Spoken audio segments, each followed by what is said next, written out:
Interactúa con nosotros al 0412-458-8195. 458-8195. Y sé parte de nuestra cultura digital. Cultura digital.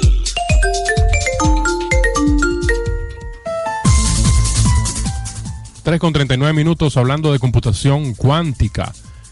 Ahora vamos a escuchar a Vicente Moret, es licenciado en química cuántica, doctor en física, tiene experiencia en inteligencia artificial, pertenece al departamento de computación de la Universidad de La Coruña, campus El Viña. Escuchemos. Muy buenas tardes, muchas gracias por la oportunidad que me brindan. Mi nombre es Vicente Moret Bonillo. Nací en Valencia hace muchos años, no voy a decir cuántos, nací en el 62 y soy profesor titular de la Universidad de La Coruña, en el Departamento de Computación. Mi área fundamental de investigación es la monitorización inteligente. Trabajo desde hace muchos años en inteligencia artificial y en sistemas de ayuda a la toma de decisiones.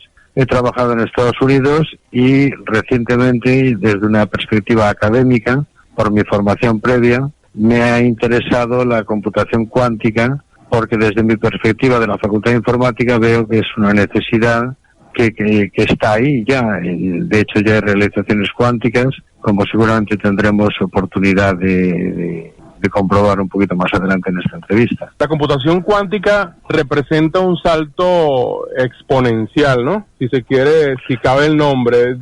Si miramos la transición desde el ábaco pasando por transistores, circuitos integrados, microprocesadores y ahorita la miniaturización de circuitos, esto representa un salto importante para la humanidad, ¿no cree usted? Bueno, yo creo que el salto es cuantitativo y cualitativo, y me voy a explicar. Tomamos como, por ejemplo, la ley de Moore, la famosa ley de Moore, que implica la duplicación de transistores en los sistemas informáticos, que es una ley que no es ley, es más bien una conjetura, pero que se viene cumpliendo. Resulta que ahora en el año 2010, quiero recordar, estábamos por los 100.000 millones de transistores por CPU, lo cual representa un nivel de miniaturización enorme. Estamos hablando de sistemas que tienen alrededor de 22 nanómetros de anchura, lo cual está estrictamente hablando a un orden de magnitud de un átomo típico. Resulta que los átomos típicos tienen propiedades cuánticas, y al orden de magnitud que estamos trabajando actualmente, que se traduce en una gran velocidad de proceso y de potencia de cálculo, lo que ocurre es que los electrones se nos escapan de los canales de conducción por un fenómeno bien conocido de la física, como puede ser el efecto túnel y otras cuestiones, y realmente ello implica un rediseño de nuestros ordenadores. Ya en el año 1982, creo recordar, el genial Richard Feynman conjeturó en un importantísimo artículo que se llamaba Simulating Physics with Computers, que no se podría simular un sistema físico completo sin acudir a las leyes de la mecánica cuántica, porque realmente a estos niveles de miniaturización, las leyes que gobiernan el comportamiento de la información son leyes cuánticas. Y las leyes cuánticas son unas leyes misteriosas, probabilísticas, que no se entienden, pero que dan respuesta a fenómenos que sin ellas serían inexplicables. Entonces sí, desde el punto de vista del salto que usted me planteaba al principio, es un salto muy importante, porque nos va a permitir, por ejemplo, sustituir el concepto de computación paralela masiva por una cuestión que es intrínsecamente paralela, como es la computación cuántica. La computación cuántica es intrínsecamente paralela. Entonces es un salto muy importante. Decía Peter Shor, en otro artículo, que el problema de que no haya tantos algoritmos cuánticos como sería deseable es que los investigadores en ciencias de la computación no comprenden el lenguaje de la mecánica cuántica y por lo tanto son incapaces de traducir a un algoritmo que funcione de una manera adecuada si no cambian la mentalidad de programación, la mentalidad de concebir el algoritmo. Okay. Entonces sí, representa un salto tanto cuantitativo a nivel de potencia de cómputo como cualitativo a nivel de conceptualizar un algoritmo. Okay. Y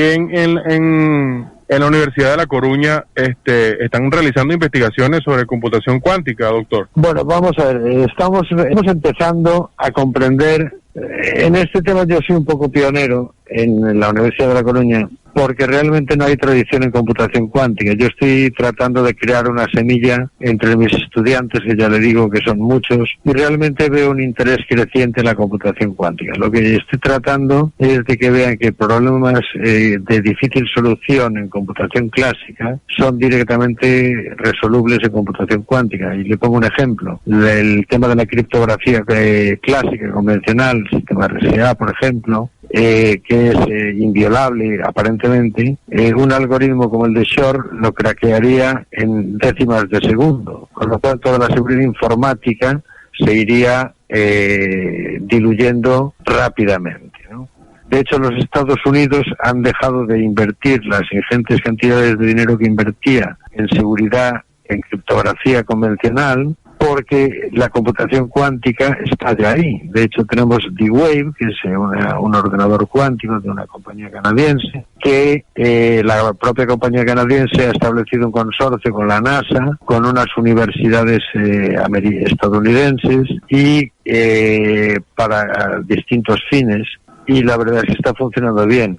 Hay críticas porque dicen que D-Wave no es realmente un ordenador cuántico. Yo si quiere hablamos un poquito de por qué, pero realmente la filosofía de diseño sí que es cuántica y resuelve los problemas de una manera mucho más eficiente que la computación clásica. ¿Y ese computador D-Wave es o no es un computador cuántico, doctor? Bueno, hay un problema que está relacionado con, claro, no quiero ser muy técnico, pero claro, una de las características fundamentales de la computación cuántica es mantener las propiedades cuánticas de la información que manejamos, lo que se llama mantener la coherencia cuántica. Cuando una unidad cuántica de información interacciona con el medio que tiene alrededor, se produce la pérdida de coherencia cuántica. Y cuando es lo mismo que cuando medimos un bit cuántico cuando lo medimos se convierte automáticamente en un bit, con lo cual pierde sus propiedades cuánticas. Entonces, desde ese punto de vista, el grave problema tecnológico, que ya no es un problema científico, es un problema tecnológico, es mantener la coherencia cuántica, para lo cual se han propuesto varias soluciones, como por ejemplo confinar las unidades de información cuánticas en redes cristalinas con defectos, con lo que se llaman agujeros cristalinos, defectos cristalinos, porque no deben de interaccionar con el exterior. Y hay un ejemplo muy claro, que es la teleportación cuántica, por ejemplo. Es un ejemplo típico de computación cuántica, y en el año 2012, en la isla canaria de Tenerife, se logró la teleportación cuántica de una unidad de información cuántica 142 kilómetros, lo cual es bastante. Ahora lo que se está pretendiendo es realizar una teleportación cuántica entre la Tierra y un satélite orbital que esté dando vueltas alrededor de la Tierra. Desde luego la teoría cuántica funciona y ya digo, el problema es un problema de pérdida de propiedades cuánticas por interacción con el medio. Pero eso ocurre en muchos sistemas físicos convencionales que todo el mundo entiende. El problema ahora mismo es un problema más bien tecnológico. Me gustaría recordar que en el año 1982 Richard Feynman propuso una arquitectura cuántica universal que valdría para funcionar perfectamente con cualquier ordenador de los que se hacen ahora. Lo que pasa es que él no sabía del problema de la decoherencia cuántica. Pero la arquitectura que propuso Richard Feynman en el 82 es perfectamente válida, o la que propuso el Deutsch.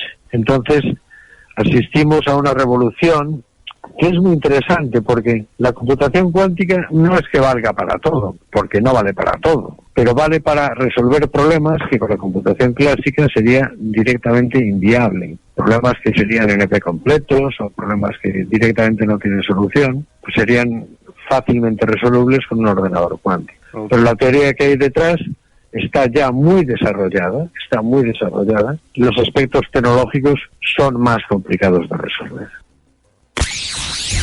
Aquí se descarga la innovación. Parte final del programa de hoy hablando de computación cuántica. Y como reflexión final me gustaría decir que la física cuántica poco a poco deja de ser una teoría abstracta, de esas misteriosas, quizás inalcanzables, para convertirse en una teoría útil y además es clave en el desarrollo de una futura teoría de la información. La mecánica cuántica poco a poco va introduciendo nuevos algoritmos que permiten resolver problemas a velocidades increíblemente superiores a las que estamos acostumbrados hasta ahora por estos ordenadores o computadores clásicos que utilizamos en la actualidad. Y bueno, esto ha sido todo por hoy, hablando de computación cuántica aquí en Cultura Digital. En los controles, Jorge Bolívar. En la gerencia de producción, el licenciado Juan Alberto Silva. En la conducción y producción